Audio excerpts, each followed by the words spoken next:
What's up, y'all? It's Ty. In this video today, we're going to be going over ranking our top 10 point guards right now in NBA 2K26 MyTEAM. Now, this is going to be pretty, I would say, top heavy. A lot of these cards on this list are going to be cards that do sell for a lot of MT. But at the end of the day, like, there are some cards in here for like, I don't know, 100 to 200,000, MT. So again, there are some situations in which, again, these cards aren't super expensive. We got some free cards in here as well, but that's just kind of the situation. Now, at number 10, we're going to have a three-way tie. So I'm going to plug in 12 different guys because at number 10, we're going to have a three-way tie. And I hope you guys know and understand that I like all of these cards. But again, I'd probably rank them in this order: Kid at 12, MC Dub at 11, and Dyson Daniels at 10. But here's the deal. Jason Kidd pre-patch was so elite. His fade was on quick. I mean, there was just really no flaws in the card whatsoever. I really did like what Jason Kidd gave us. As far as an overall card, great 3-ball, great speed with ball, good speed, great defense. Just a really solid overall card. The problem is fades got patched, so his fade no longer was as impactful. He's only 6'4", so he can't standing dunk. He just leaves something to be desired. Now with Michael Carter-Williams, you have kind of a different card. Not going to be as good statistically speaking. Badge-wise, not quite as good either. He is 6'6", though, so that is one thing he has that Jason Kidd doesn't have. His release is pretty solid. Overall, MC Dub is a good card. It just comes down to the fact that I think when I compare him to Jason Kidd, I don't know who's better. And then at my number 10, I do plug in Dyson Daniels. Now, he is a hidden gem, so if you don't have Dyson Daniels, it's not like you can just easily go and get him. I do think he is the best option here at the point guard position at my number 10 because at the end of the day, he's got a great catch and shoot jump shot, an 85 3-ball. And guess what? Defensively, he's better than Jason Kidd and MC Dub. So I do think Dyson Daniels is probably my best option here at my number 10. Coming in at my number 9, we have the glove Gary Payton. Now, the sad part about Gary Payton is nobody is really opening up packs. So there's literally like no Gary Paytons up. And then if you do find a Gary Payton, his price is going to be really high because, again, it's all supply and demand, right? There's a very low supply of Gary Payton, and honestly, the demand is probably slightly higher. It's not that high, right? Most people don't want Gary Payton, but it's still going to be slightly higher. 89 3-ball, solid enough driving dunk, 95 speed ball, 90 ball handle, good speed, solid defensively. To me, is like a slightly better version of like a Jason Kidd. Different cards though, because again, Gary Payton release-wise is not going to be quite as good, but defensively is going to be better. So again, just kind of the height-wise, that's where I'm thinking Jason Kidd. Do I think Gary Payton's worth buying, worth getting? Ultimately, probably not. Do I think the card's solid enough to play and compete at a decent level? Yeah. So Gary Payton is going to come in here at my number 9 as just being a solid enough guy that you guys can throw out there and can compete. At my number 8 here, we are plugging in Pink Diamond Jrue Holiday, who I just think is slightly better than a guy like Gary Payton. Similar defense, right? Defensively going to be solid, 6'5", so he has the height, just again slightly going to be taller than a guy like Gary Payton. 3-ball a little bit higher. His catch and shoot release, in my opinion, is going to be better than Gary's. The one flaw with Jrue Holiday is a big flaw. It's the fact that he's got a 70 driving dunk. In a game in which dunking the ball is super important, maybe the most important thing in the game, Jrue Holiday only has a 70. So, again, as much as I like Jrue Holiday in play now, and I've always liked his player model player build, he's going to get you stops. That is going to be I don't want to say a big time flaw, but something that holds the card slightly back, right? Defensively, again, going to be incredibly good. His catch shoot release is solid. Base badges, you're looking at what, 27? So fully badged 32, that's solid as well. Like I said, there are a lot of positive things with this card. It just comes down to, do the positives outweigh the negatives? I don't necessarily know for Jrue, right? Like, again, that 70 driving dunk to me is just something that is so troll, and I don't know if I can get past it. Like, again, it shouldn't be like a deal breaker, but in a game right now that it is so hard to score the ball not dunking, I think it could possibly be. At my number 7 here, we are going to plug in Stephon Castle. Now, a different type of point guard, but the one thing that Castle does have that some of these other guys don't is that 90 driving dunk. So yeah, offensively he might be boxed in some areas, but that driving dunk can alone be so impactful for a card. You know, the 90 driving dunk, right? His release isn't nothing special, but he's got a 90 driving dunk. He is 6'7", And so defensively, he's going to get you stops. Dunking the ball, he is going to be really solid as well. And so then you got to figure out, okay, is that worth having over a card that might have a slightly better release, right? Might be slightly not as tall, right? Might not give you as much in some of those other areas. Because again, I do like what Castle provides, but at the end of the day, I realize, yeah, his release is not the greatest, right? Yeah, offensively, he's not going to be as good as some of these other cards. 88 speed, defensively, again, really solid for the card. Hall of Fame off-ball pest, pick dodger, solid speed with ball. And again, his release, I don't want to sit up here and act like it's terrible because he doesn't have a terrible release.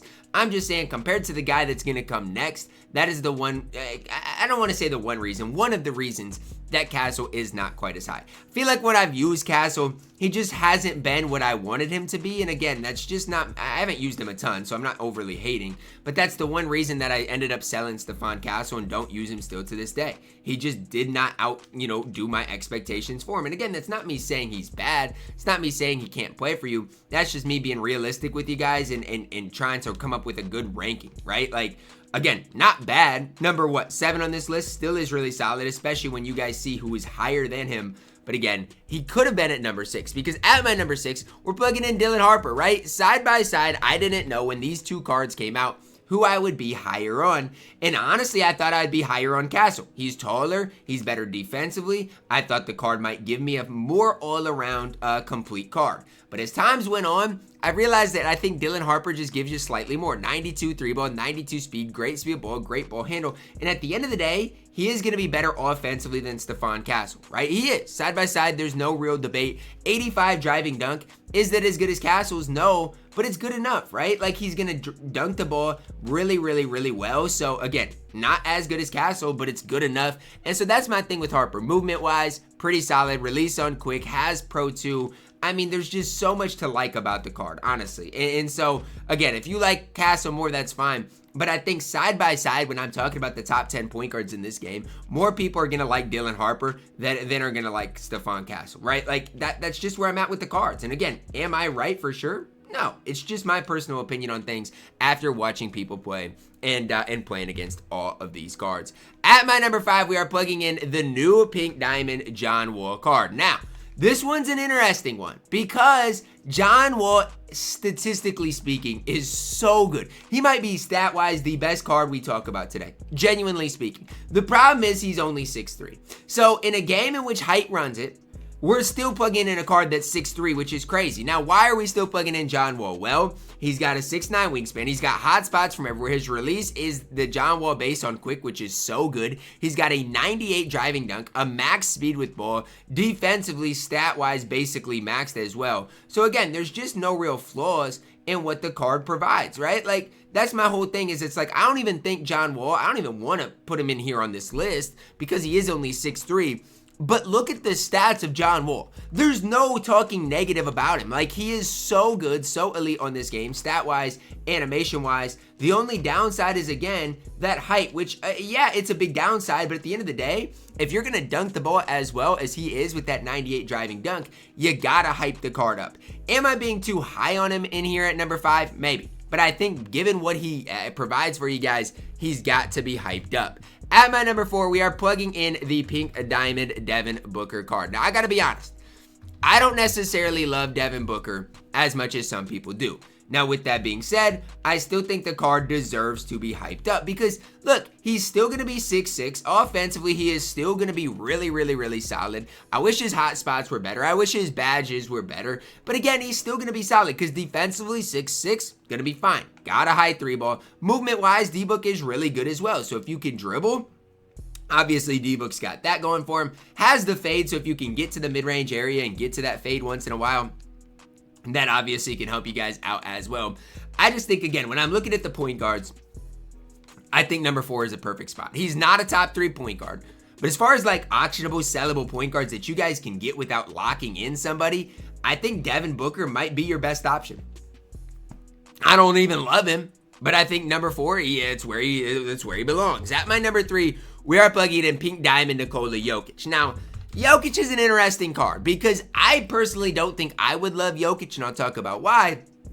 But if you are, let's say, not that great on the game and you need to cheese and you want all and when I say that, I'm not hating, but like if you need to play in a style that's just kind of cheesy and glitchy, Jokic can be that man. High three ball, good speed with ball, solid ball handle, solid speed. The problem is his defense is just not great, and badge-wise, I don't love him as either. So, again, I think he's fine, but when I'm looking at the top point guards in the game, Jokic would not be my favorite. That's why he's in here at number 3. He's fine. I just personally don't love the card. He is still 6'11 at the point guard position. He still is going to be super cheesy. At my number 2, we're going to plug in Pink Diamond Penny Hardaway. Now, people might be like, Ty, you really like Penny Hardaway more than Jokic? Well, yes, he comes with, 7 more base badges, which is super important. Stat-wise, is so much better than Jokic, it's not even really close. So badge-wise, stat-wise, he's going to be better. He's going to be faster. Release-wise, obviously, for Penny Hardaway, still is not going to be great. I'm not going to sit up here and try to guess that. But he is 6'7", and statistically speaking, incredibly good. So I cannot hate on what this card gives us at all on this game. I think Penny Hardaway is absolutely elite. I got him. Do I regret getting Penny? There's times that I do, right? I gotta be honest with you, because his release is not that good. I feel like movement-wise, it's tough because nobody really has to respect his 3-ball right now. So again, there's times I don't necessarily even love Penny Hardaway on this game, and I'm just being honest and realistic with you. But at the end of the day, he is still the second best point guard in the game. And so it is what it is. Do I regret getting him overall? Probably not, but again, he's not my favorite point guard in the game. And this is going to be crazy to some people, but my best point guard in the game right now is Pink Diamond Shai Gilgeous-Alexander. There's just something about the way that Shai moves that just sets him apart. And again, these cards are expensive lock-ins. I get it. I'm not recommending that the average person even go and get these cards, but I'm just telling you guys who is the best point guards in the game. Now, the thing with Shai is this. Offensively speaking, the card is so good, right? Great speed with ball, solid driving dunk, solid 3-ball, badge-wise good, hot spots are solid, comes with a great release, right? Movement-wise, incredibly good as well. Like, he does so many positive things on the court. But I will say this, defensively, he's not perfect, right? 6'6", defensive stats aren't that, he's not bad, but I'm just saying he's not perfect. So, you got to know what you're wanting at the point guard position. If you're wanting a more defensive-minded player, Shai might not be the guy. But offensively speaking, he is the best point guard in the game that I have used, and honestly, the only guy that comes close is pre-patch Jason Kidd. That's really it. Like, Shai is really that good on this game. And again, I know a lot of people are going to be like, really, Ty? You like Shai this much? Yes, I think Shai is so elite on this game, and definitely a card that, like, if you guys got, you've got your money's worth. If you got Shai early on, I didn't. I wish I would have. If you got Shai early on, you got your money's worth out of him, because at this rate, guys, we have not seen any new point guards that are game-breaking. John Wall is good. Dylan Harper, Castle are good, but none of those guys are better than a guy like Shai Gilgeous-Alexander. So if you guys don't have any of the wild gems, that's fine. Try to get a guy like Dylan Harper, Castle. If those are your 2 point guards, you're still in really good shape. Obviously, again, if you've got some of the best point guards in the game, you're going to get your money's worth. Like, you're going to, because they are going to be the best cards in the game for quite some time. So that's really it for our video today. You guys can let me know your thoughts on it down below in the comments. Who is your favorite point guard right now in NBA 2K26 MyTEAM? Drop a like on the video, guys. Subscribe if you are new, and as always, man, I love you guys. Have a blessed day.